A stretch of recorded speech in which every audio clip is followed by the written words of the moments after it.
হাজার হেক্টর জমি এবং প্রায় 6 কোটি মানুষের যে এই জনপদ দক্ষিণ পশ্চিমাঞ্চল, সেটি কিন্তু দারুণভাবে ইফেক্টেড। তাদের পানির প্রয়োজন হয় না, তারা এই গেটটা খুলে দিচ্ছে।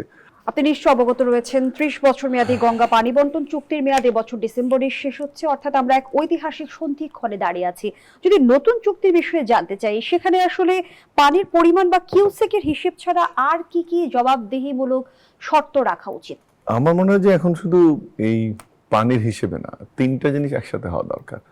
একটা হচ্ছে যে কূটনীতি, একটা হচ্ছে যে পানির কন্টিনিউয়াস পরিমাণ নির্ধারণ এবং বৈজ্ঞানিক যে স্টাডি প্রতি স্তরে কিভাবে হচ্ছে কিভাবে না হচ্ছে। কারণ ওই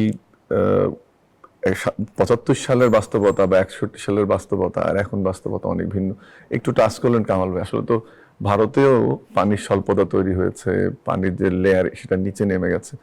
এবং আমাদের এখানে একই অবস্থা। যখন আমরা একটা ছোট্ট উদাহরণ দিই আপনাকে, যে যখন এই ফারাক্কা বাঁধের আগে হার্ডিন ব্রিজ এই এরিয়াতে গড়ে শুষ্ক মৌসুমে ধরেন 65,000 কিউসেক পানির একটা হিসাব ওঠানামা করতো, এটা কমে এখন 15 বা 20 হাজারে নেমে গেছে। আবার যদি 96 সালে আমরা ধরি, তখন যে পরিমাণ পানি পাওয়ার সুযোগ ছিল, ধরে নিলাম যে 75,000 কিউসেকের একটা হিসাব ছিল, যে 60 থেকে বা 70 থেকে 75 মধ্যে ওঠানামা করলে বাংলাদেশ কতটুকু পাবে, ভারত কতটুকু পাবে, সেই হিসাবটা ছিল। সেটা কিন্তু 15 সালে যদি দেখেন, সেটা আবার কিন্তু কমে মাত্র 15-20 হাজার বা গড়ে 20 হাজার কম বেশি হচ্ছে, কিন্তু আমরা কখনোই আমাদের ন্যায্য হিস্সাটা পাইনি। এটা হচ্ছে 2 নম্বর বিষয়, যে বৈজ্ঞানিক ব্যাখ্যা বিশ্লেষণটা খুব গুরুত্বপূর্ণ। 3 নম্বর আমি মনে করি যে সবচেয়ে যেটা বেশি গুরুত্বপূর্ণ, সেটা হচ্ছে এই নদীগুলোতে একটা নির্দিষ্ট উৎস থেকে আসেনি। এখানে চীনও যেমন যুক্ত, ভুটানও যেমন যুক্ত, আমরাও যুক্ত, নেপাল কিছুটা যুক্ত, বাংলাদেশও যুক্ত। 2-3টা মডেল কিন্তু আমাদের সামনে আছে। যে ইউরোপের দানিউবে কি হয়েছে, যে সবাই মিলে একটা প্যাকেজ তৈরি করা, যে ঠিক আছে কে কিভাবে পাবে, এটা একটা প্যাকেজ তৈরি করা। আফ্রিকাতেও সেম স্টাইলের প্যাকেজ তৈরি হয়েছে। আবার ম্যাকাও রিভার একটা one of the best example, যে আসিয়ান কান্ট্রিগুলোর সঙ্গে চীন মিলে একটা সিস্টেম তৈরি করেছে। আমি মনে করি আমাদের এবারে যখন আমি এটা বিশ্বাস করতে চাই যে ডিসেম্বর সামনে, যদিও সরকার অল্প সময়ের আগে গঠিত হলো, 3 মাসের মতো, কিন্তু আমার ধারণা যে নিশ্চয়ই আমাদের সরকার এটা নিয়ে কাজ করছেন। এবং আমি কয়েকটা মিটিংও দেখলাম, যে বুয়েটের যারা এক্সপার্ট আছেন, আমাদের পানি যারা মন্ত্রী আছে, পানি সম্পদ মন্ত্রী, প্রতিমন্ত্রী এবং প্রাইম মিনিস্টার, এগুলো নিয়ে মিটিং এর ঘটনা আমি দেখলাম, বা আমরা মিডিয়াতেও এটা এসছে। তার মানে উদ্যোগটা চলছে। এবং যেটা কামাল বলেন, উনি ঠিকই বলেছেন, যে আমাদের আন্তঃব্যবস্থাপনার মানে ইন কান্ট্রি ব্যবস্থাপনার বাইরেও আমাদের এই চুক্তিটা যেন হয়, সেটা নিশ্চিত করতে হবে। তবে একটা জায়গায় আমি আশাবাদী, যে প্রশ্নটা আপনি ওনাকে করেছিলেন, সেটা হচ্ছে যে আমরা কিন্তু এক ধরনের ইন্টারনাল ম্যানেজমেন্ট দেখছি। আমাদের অনেকগুলো সেই চিত্রার কথা বলি আর কপোতাক্ষর কথা বলি, সেগুলো কিন্তু হারিয়ে গেছে। এবং যদি আমি ঠিক পড়ে থাকি বা বুঝে থাকি, সেটা হচ্ছে প্রায় 21,000 হেক্টর জমি এবং প্রায় 6 কোটি মানুষের যে এই জনপদ দক্ষিণ পশ্চিমাঞ্চল, সেটি কিন্তু দারুণভাবে ইফেক্টেড। এবং এইটার বিস্তৃতি এত বেশি, শুধু কৃষি না, কৃষি, পরিবেশ, জীবনযাপন, আপনার বনাঞ্চল, সুন্দরবন, সবকিছু মিলে কিন্তু একটা বড় ইম্প্যাক্ট আমাদের মধ্যে তৈরি হয়েছে। এবং সবচেয়ে বড় প্রবলেমটা যেটা, যে পানি পাওয়া না পাওয়ার বাইরের ঘটনা, যেটা যখনই দেখা যায় যে তাদের পানির প্রয়োজন হয় না, তারা এই গেটটা খুলে দিচ্ছে। আর যখন তাদের পানির প্রয়োজন হয়, তখন সেটা আটকাচ্ছে। যে কারণে এই যে 16ই মে সেই মরনা ভাসানী, সেই উক্তিটা খুবই গুরুত্বপূর্ণ, যে আজকে আমি আসছি, তোরা আসবি, দরকার হলে তোদের সন্তানরা আসবে। আমি এক্স্যাক্টলি বলতে পারছি না কথাটা, এরকমই উনি বলেছেন। সেটা কিন্তু একটা 50 বছর বাস্তবতা, সেটাই বাস্তবতা দাঁড়িয়েছে। এবারে যে আসার জায়গাটা আমি দেখি, যে যতটুকু পড়লাম আমি, যে পদ্মা ব্যারেজের যে কথাটা বলা হচ্ছে, প্রায় 34,000 বা 35,000 কোটি টাকা, সেখানে কিন্তু 28টা জেলার একটা স্টাডি বা 28টা জেলার এক ধরনের সমাধান আমরা আশা করছি। সাথে সাথে যে এই নদী পুনরুদ্ধার এবং খাল খননের যে ব্যবস্থাটা আমরা দেখছি, এবং প্রাইম মিনিস্টার বিভিন্ন জায়গায় খাল খনন করছেন, অবশ্যই যেটা আমরা চাই না, যে প্রধানমন্ত্রী উদ্বোধন করে আসলেন, তারপরে খাল খননের গতি স্লোত হয়ে গেল, বা এটাকে আর উদ্যোগ নেওয়া হচ্ছে না, সেটা যেন না হয়। এবং আমি যতটুকু দেখছি, যে আমাদের পার্টিকুলারলি যারা যিনি পানি সম্পদ মন্ত্রী আছেন, পানি সম্পদ প্রতিমন্ত্রী আছেন, তারাও কিন্তু এটাতে অ্যাক্টিভ। এবং যেহেতু গভর্নমেন্টের নির্বাচন ইশতেহার একটা one of the prime objectives, সে কারণে এই জিনিসটা ভালোভাবে এগুচ্ছে।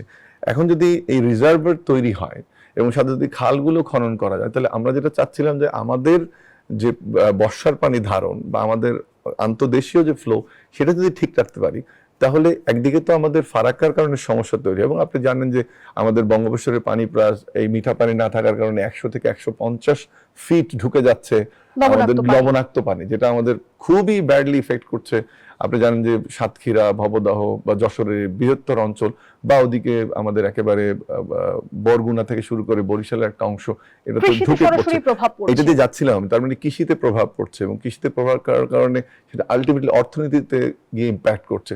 সেই জন্য যে 34,000 কোটি টাকা যে আমরা ব্যয় করছি, সেটা সঠিক স্টাডি প্রয়োজন, এবং একই সাথে আমরা যে খাল খনন করছি তার একটা যোগসূত্র প্রয়োজন হবে। তখন আপনি কিন্তু খাল খননের এই যে বেনিফিট সেটা একদিকে পাবেন, অন্যদিকে আপনি যে পদ্মা ব্যারেজ আমরা করব সেটা আরো ইফেক্টিভ হবে। কিন্তু যে কথাটা আমি বললাম যে তিনটে জিনিস খুব গুরুত্বপূর্ণ, একটি হচ্ছে কূটনীতি, আরেকটি হচ্ছে আপনার এই স্টাডিটা ঠিক মতো করা, পানির ফ্লো কখন কোন সময় থাকছে, আমার ন্যায্য হিস্সাটা কত, আর আন্তর্জাতিক মানদণ্ডে এটাকে করা। প্রবলেম যেটা হয়েছে, আমরা 92 সালে ইউনাইটেড নেশন কনভেনশন সাইন করলেও 97-এর যে জল ব্যবস্থাপনা কনভেনশন, জলপথ সেটা কনভেনশন 1997 সেটা জলপথ কনভেনশনটাকে আমরা স্বাক্ষর করিনি। আমি এক্সপার্ট নাই সাবজেক্টে, সেটা হয়তো বা নিশ্চয়ই কোনো প্রোজ এন্ড কনস থাকতে পারে, কিন্তু যেটা জরুরি এখন, নীতিগত বাধাটা আসলে কোথায়? না যেটা সেটাই, ওইটা আমি এই মুহূর্তে বলতে পারছি না, কিন্তু যেটা আমি চাই যে বাধাগুলো দূর করে হলেও ইউনাইটেড নেশনসে, আর যেটা ওখানে একটা ভাটির দেশের ইস্যু আছে এটা আমি জানি, তাহলে সেটা যদি হয়, যদি সেটা সিগনেচার করার জন্য দ্রুত ব্যবস্থা নেওয়া দরকার। আরেকটা ইন্টারেস্টিং যেটা জিনিস, কারণ হয়তো বা আরো টাচ করতেন নিশ্চয়ই, যে হুগলির এই পানি ব্যবস্থাপনা বা 40,000 কিউসেক পানি ধরা, কলকাতা বন্দর চালু করা, এটা করতে গিয়ে কিন্তু একদিকে যেমন মালদহের সমস্যা তৈরি হয়েছে, অন্যদিকে আপনার বিহার এবং উত্তর ভারতে কিন্তু একটা বড় ধরনের সমস্যা দেখা দিয়েছে। আমরা যদি একটু স্মার্টলি কিছু কাজ করতে পারি, একাডেমিক ওয়ার্ক, লাইক আমরা যদি তাদের সিচুয়েশনটা ভালোভাবে স্টাডি করি, তাহলে এবং তাদের ওদিকে যদি এমন হয় যে আমরা ইন্টেলেকচুয়াল এক্সচেঞ্জের মাধ্যমে, যারা আমাদের নদীর এক্সপার্ট, যারা এই এরিয়াতে কাজ করেন, যারা জলবিজ্ঞানী আছেন, একটা joint পরিবেশ river বিজ্ঞানী commission আছেন, ফারাক্কাবাদ নিয়ে কিন্তু না, ওটা জয়েন্ট খবর কমিশন, ওটার কথা আমি রয়েছে বলছি না, যে ভারতে। ওখানে যেমন বিহার এবং উত্তরপ্রদেশে যদি এটা এমন ওখানে তো মানে বিহারে যেটা হচ্ছে তো বন্যার জন্য যে এক ধরনের অভ্যন্তরীণ ফারাক্কাবাদ ক্ষোভও দেখা দায়ী দিয়েছে বিগত ইস্যু সময়ে। একটা দাঁড়িয়েছে। অন্যদিকে আপনার এই ইয়েতে মালদহে এই অঞ্চলটাতে আপনার আবার কি হচ্ছে, শুষ্ক মৌসুমে আমাদের মতো ইফেক্ট করছে। তার মধ্যে ভারতে যদি ইন্টারনালি ইস্যুটাকে আলোচনায় আনা যায়, এবং আমরা যখন এবার ডিসেম্বরে, আমি নিশ্চিত এবং আশা করি যেটা স্বাক্ষর হবে, তখন কিন্তু এক ধরনের ইন্টারনাল এক্সটার্নাল ইস্যু তৈরি হবে। সাথে সাথে আপনি যখন 97-এর কনভেনশন সাইন করবেন, তাহলে হয়তো বা আপনার নেক্সট সেপ্টেম্বর নাগাদ আপনি যখন যাবেন ইউনাইটেড নেশনসে, তখন এই ইস্যুগুলো আমাদের সরকার প্রধানের বক্তব্যে আসতে পারে, সেখানে সাইড মিটিং হতে পারে, সেটা কিন্তু একটা বড় সফলতা হিসেবে দেখা দিবে। কিন্তু এই মুহূর্তে যেটা দরকার সেটা হচ্ছে যে আমার এই চুক্তি যেন ডিসেম্বরে আমি নবায়ন করতে পারি, সেটা আমাদের জন্য খুব গুরুত্বপূর্ণ। আমি যেহেতু ভারত গত 18 মাসে বা 2 বছরে বলে এসছে যে বাংলাদেশের যে নির্বাচিত সরকার আসবে তার সাথে তারা কাজ করতে চান, এবং this will be the first political positive gesture towards Bangladesh. এটা কিন্তু শুধু আমরা পাবো না পাবোর ইস্যু না, ভারত কিভাবে নতুন সরকারের সাথে কাজ করছে, ভারতের দৃষ্টিভঙ্গি কি হচ্ছে, সেটা কিন্তু প্রতিফলিত হবে এই ডিসেম্বরে এই চুক্তির সফল বাস্তবায়নের উপরে। আমি আশা করবো যে ভারত সেদিকে যাবে।